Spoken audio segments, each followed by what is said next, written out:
Halo, saya Joko Widodo, Presiden Republik Indonesia. Ingin mengingatkan kalian semua untuk mensupport channel ini. Channel Karam, kali aja seram. Jangan lupa subrek, like, dan komen. Terima kasih. Sampai jumpa.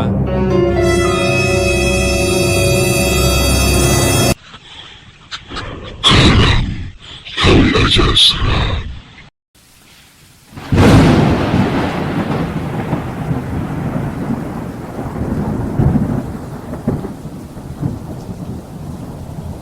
Bibir dikulum, sama empok Anya. Cakep, assalamualaikum, semuanya. Minum air aki di atas genteng, cakep, ketemu lagi dengan orang ganteng. Assalamualaikum semuanya. Kembali, saya Mr. Randi, hadir lagi untuk menghibur para jomblo mania, para pengangguran unlimited, dan para pemain slot yang kalah mulu. Tenang, tenang, kalian jangan loncat dulu. Nanti metong. Ada baiknya kalian dengerin channel Karam. Kali aja seram. Dijamin, semua masalah hidup kalian akan terlupa sesaat. Bulu kaki kalian akan merinding mendengarkan cerita horor dari kami. Makanya dengerin sampai selesai ya. Jangan tidur mulu. Jangan lupa subrek juga channel Karam kali aja seram. Kalau gak subrek, kutungguin di simpang. Selamat mendengarkan. Cekidot.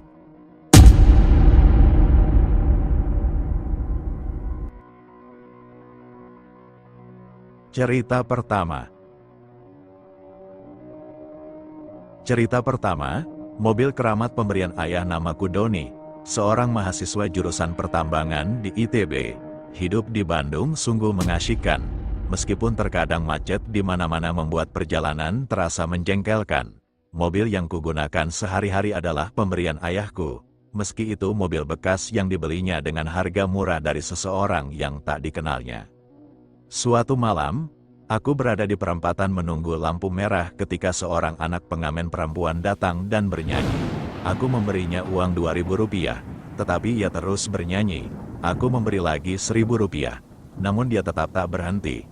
Bingung, aku bertanya, "Adik, mau dikasih uang berapa lagi?" Anak itu menjawab, "Maaf, Om, saya bernyanyi bukan untuk Om, tapi untuk tante di belakang Om." Terkejut, aku menoleh ke belakang. Namun tak ada siapapun. "Tante yang mana?" tanyaku. Tetapi anak itu bersikeras. "Itu loh, tante yang cantik, rambutnya terurai, pakai baju warna pink." Saat itulah mobil di belakangku membunyikan klakson, dan aku langsung melaju. Saat melihat kaca spion, aku mendapati wanita berbaju pink yang disebut pengamen itu. Ia tersenyum padaku. Namun ketika aku mencoba menoleh ke belakang, dia menghilang. Ketika kulihat lagi spion, wanita itu kini menangis dan bertanya, "Kenapa kamu melakukan ini padaku?" Aku panik dan tiba-tiba menabrak pohon di belokan jalan. Aku tak bisa keluar dari mobil dan hanya bisa melihat wanita itu tertawa menyeramkan sebelum akhirnya aku tak sadarkan diri. Ketika sadar, aku sudah berada di rumah sakit dan menceritakan kejadian tersebut kepada ayah. Ayah berjanji akan menelusuri pemilik mobil itu. Beberapa hari kemudian, ayahku memberitahu bahwa pemilik sebelumnya adalah seorang wanita bernama Rani, yang tewas dibunuh setelah mobilnya dirampok. Mobil ini sudah berpindah tangan 7 kali karena pemilik sebelumnya mengalami hal-hal mistis seperti yang kualami. Meski begitu, aku memutuskan untuk tidak menjual mobil ini. Dalam mimpiku, Rani berpesan agar aku menjaga mobilnya, dan sejak itu, ia tidak pernah lagi menggangguku.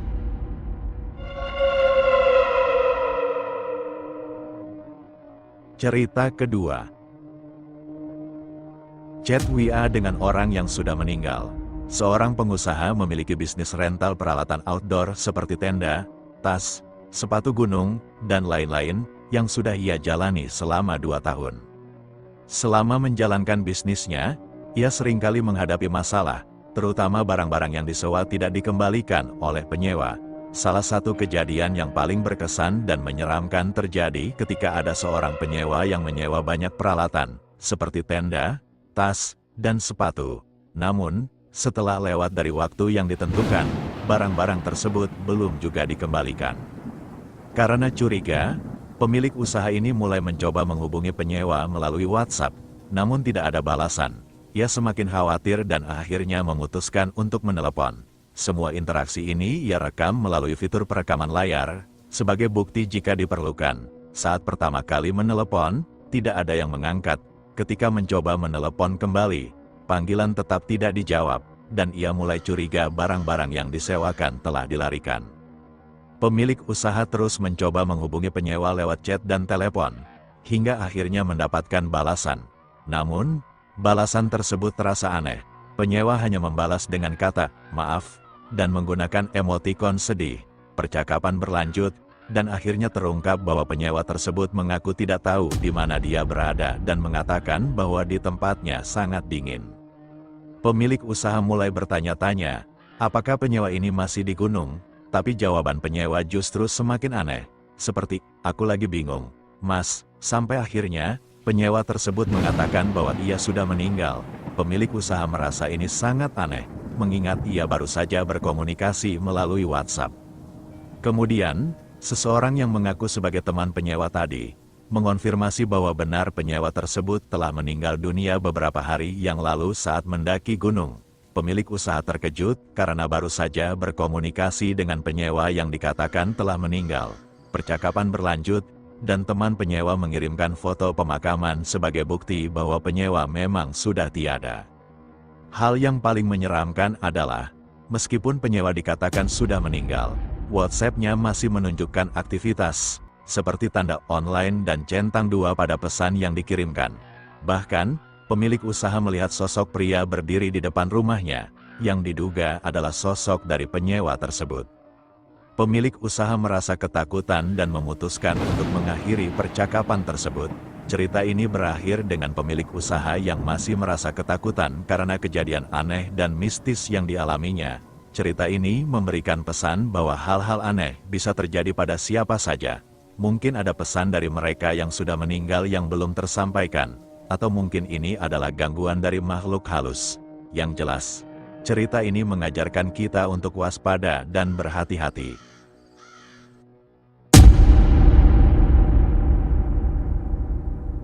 Cerita ketiga.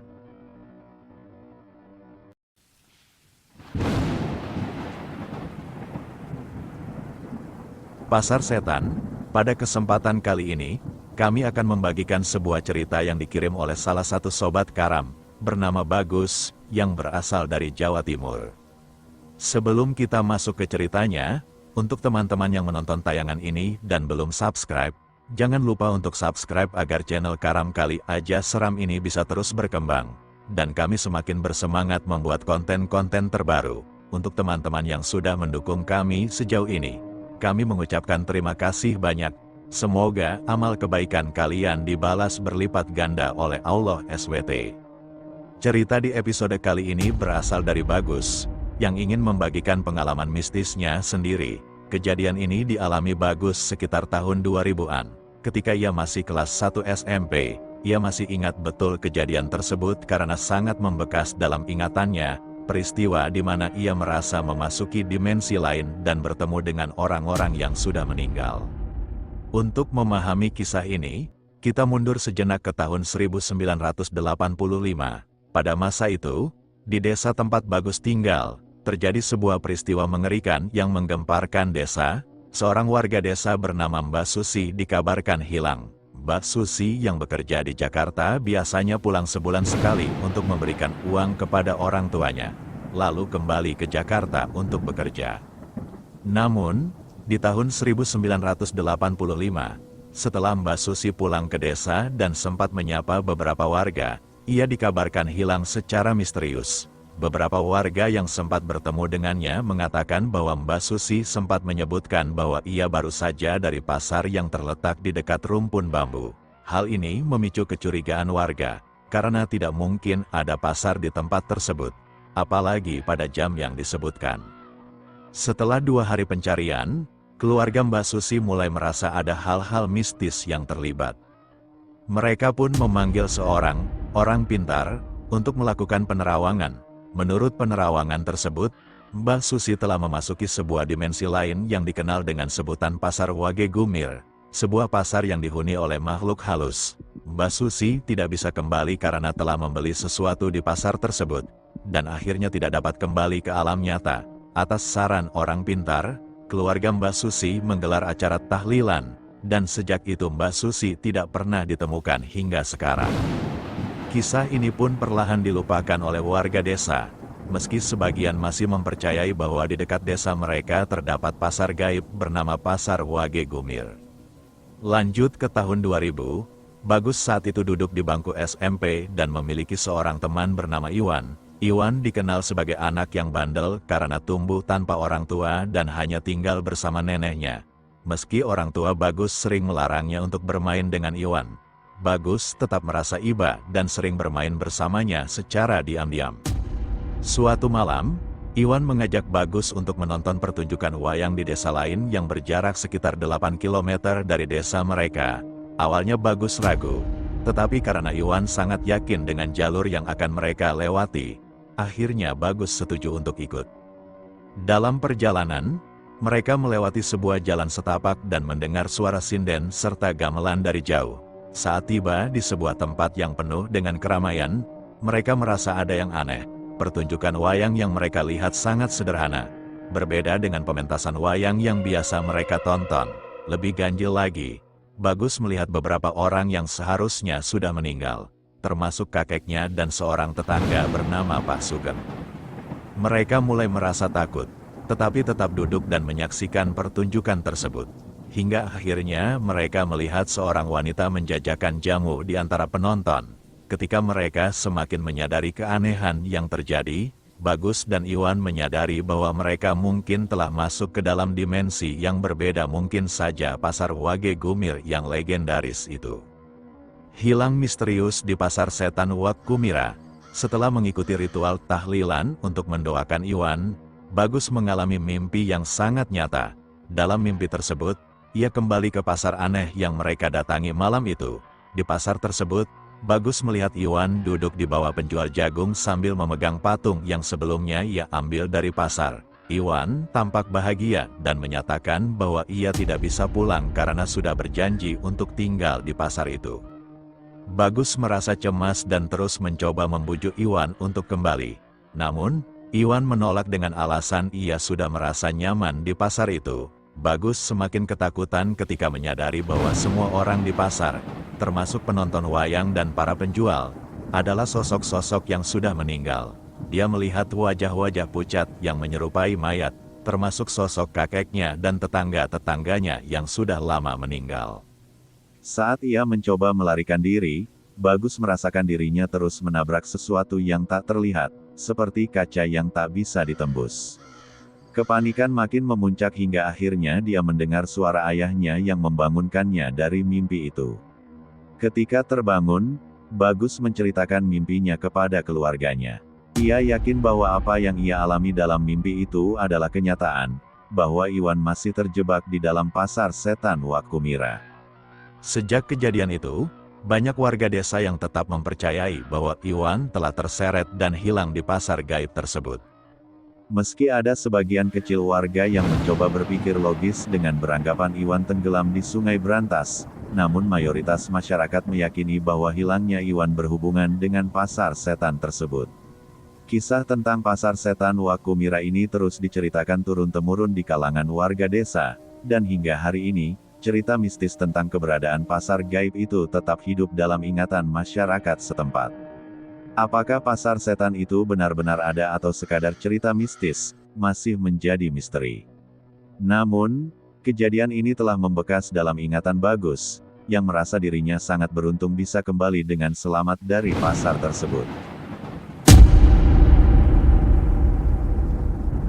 Cerita keempat. Pasar Setan. Pada kesempatan kali ini, kami akan membagikan sebuah cerita yang dikirim oleh salah satu sobat karam, bernama Bagus, yang berasal dari Jawa Timur.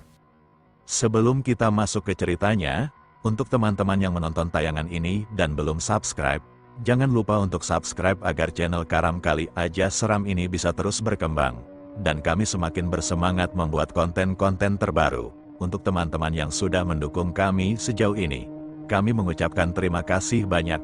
Semoga amal kebaikan kalian dibalas berlipat ganda oleh Allah SWT. Cerita di episode kali ini berasal dari Bagus, yang ingin membagikan pengalaman mistisnya sendiri. Kejadian ini dialami Bagus sekitar tahun 2000-an. Ketika ia masih kelas 1 SMP, ia masih ingat betul kejadian tersebut karena sangat membekas dalam ingatannya, peristiwa di mana ia merasa memasuki dimensi lain dan bertemu dengan orang-orang yang sudah meninggal. Untuk memahami kisah ini, kita mundur sejenak ke tahun 1985. Pada masa itu, di desa tempat Bagus tinggal, terjadi sebuah peristiwa mengerikan yang menggemparkan desa. Seorang warga desa bernama Mbak Susi dikabarkan hilang.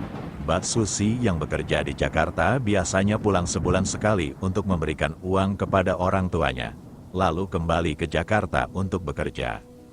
Namun, di tahun 1985, setelah Mbak Susi pulang ke desa dan sempat menyapa beberapa warga, ia dikabarkan hilang secara misterius. Beberapa warga yang sempat bertemu dengannya mengatakan bahwa Mbak Susi sempat menyebutkan bahwa ia baru saja dari pasar yang terletak di dekat rumpun bambu. Hal ini memicu kecurigaan warga, karena tidak mungkin ada pasar di tempat tersebut, apalagi pada jam yang disebutkan. Setelah 2 hari pencarian, keluarga Mbak Susi mulai merasa ada hal-hal mistis yang terlibat. Mereka pun memanggil seorang orang pintar untuk melakukan penerawangan. Menurut penerawangan tersebut, Mbak Susi telah memasuki sebuah dimensi lain yang dikenal dengan sebutan Pasar Wage Gumir, sebuah pasar yang dihuni oleh makhluk halus. Mbak Susi tidak bisa kembali karena telah membeli sesuatu di pasar tersebut, dan akhirnya tidak dapat kembali ke alam nyata. Atas saran orang pintar, keluarga Mbak Susi menggelar acara tahlilan, dan sejak itu Mbak Susi tidak pernah ditemukan hingga sekarang. Kisah ini pun perlahan dilupakan oleh warga desa, meski sebagian masih mempercayai bahwa di dekat desa mereka terdapat pasar gaib bernama Pasar Wage Gumir. Lanjut ke tahun 2000, Bagus saat itu duduk di bangku SMP dan memiliki seorang teman bernama Iwan. Iwan dikenal sebagai anak yang bandel karena tumbuh tanpa orang tua dan hanya tinggal bersama neneknya. Meski orang tua Bagus sering melarangnya untuk bermain dengan Iwan, Bagus tetap merasa iba dan sering bermain bersamanya secara diam-diam. Suatu malam, Iwan mengajak Bagus untuk menonton pertunjukan wayang di desa lain yang berjarak sekitar 8 km dari desa mereka.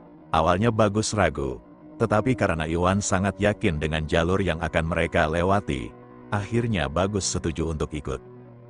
Dalam perjalanan, mereka melewati sebuah jalan setapak dan mendengar suara sinden serta gamelan dari jauh. Saat tiba di sebuah tempat yang penuh dengan keramaian, mereka merasa ada yang aneh. Pertunjukan wayang yang mereka lihat sangat sederhana, berbeda dengan pementasan wayang yang biasa mereka tonton. Lebih ganjil lagi, Bagus melihat beberapa orang yang seharusnya sudah meninggal, termasuk kakeknya dan seorang tetangga bernama Pak Sugeng. Mereka mulai merasa takut, tetapi tetap duduk dan menyaksikan pertunjukan tersebut. Hingga akhirnya mereka melihat seorang wanita menjajakan jamu di antara penonton. Ketika mereka semakin menyadari keanehan yang terjadi, Bagus dan Iwan menyadari bahwa mereka mungkin telah masuk ke dalam dimensi yang berbeda, mungkin saja Pasar Wage Gumir yang legendaris itu. Hilang misterius di Pasar Setan Wage Gumira. Setelah mengikuti ritual tahlilan untuk mendoakan Iwan, Bagus mengalami mimpi yang sangat nyata. Dalam mimpi tersebut, ia kembali ke pasar aneh yang mereka datangi malam itu. Di pasar tersebut, Bagus melihat Iwan duduk di bawah penjual jagung sambil memegang patung yang sebelumnya ia ambil dari pasar. Iwan tampak bahagia dan menyatakan bahwa ia tidak bisa pulang karena sudah berjanji untuk tinggal di pasar itu. Bagus merasa cemas dan terus mencoba membujuk Iwan untuk kembali. Namun, Iwan menolak dengan alasan ia sudah merasa nyaman di pasar itu. Bagus semakin ketakutan ketika menyadari bahwa semua orang di pasar, termasuk penonton wayang dan para penjual, adalah sosok-sosok yang sudah meninggal. Dia melihat wajah-wajah pucat yang menyerupai mayat, termasuk sosok kakeknya dan tetangga-tetangganya yang sudah lama meninggal. Saat ia mencoba melarikan diri, Bagus merasakan dirinya terus menabrak sesuatu yang tak terlihat, seperti kaca yang tak bisa ditembus. Kepanikan makin memuncak hingga akhirnya dia mendengar suara ayahnya yang membangunkannya dari mimpi itu. Ketika terbangun, Bagus menceritakan mimpinya kepada keluarganya. Ia yakin bahwa apa yang ia alami dalam mimpi itu adalah kenyataan, bahwa Iwan masih terjebak di dalam pasar setan Wak Kumira. Sejak kejadian itu, banyak warga desa yang tetap mempercayai bahwa Iwan telah terseret dan hilang di pasar gaib tersebut. Meski ada sebagian kecil warga yang mencoba berpikir logis dengan beranggapan Iwan tenggelam di Sungai Brantas, namun mayoritas masyarakat meyakini bahwa hilangnya Iwan berhubungan dengan pasar setan tersebut. Kisah tentang pasar setan Wak Kumira ini terus diceritakan turun-temurun di kalangan warga desa, dan hingga hari ini, cerita mistis tentang keberadaan pasar gaib itu tetap hidup dalam ingatan masyarakat setempat. Apakah pasar setan itu benar-benar ada atau sekadar cerita mistis, masih menjadi misteri.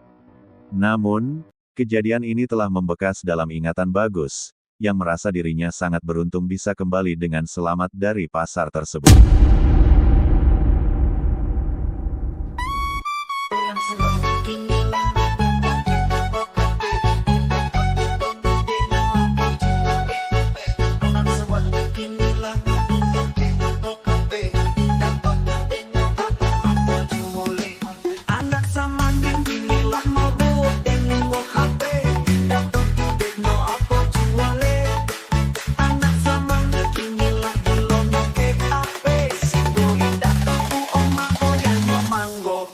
Pagi joget TikTok, sore main Facebook, malam main YouTube. Baik sekolah harus atau Honda. Kalau jalan kaki kejadiannya sore jua. Inyo indah sadaro ya nyola bontong oka. Gara-gara cek titi untuk bayung-bayu sekolah. Oi oi oi, sadarlah kalian. Jangan ikuti jo kawan. Ingatlah anak, oh ya kau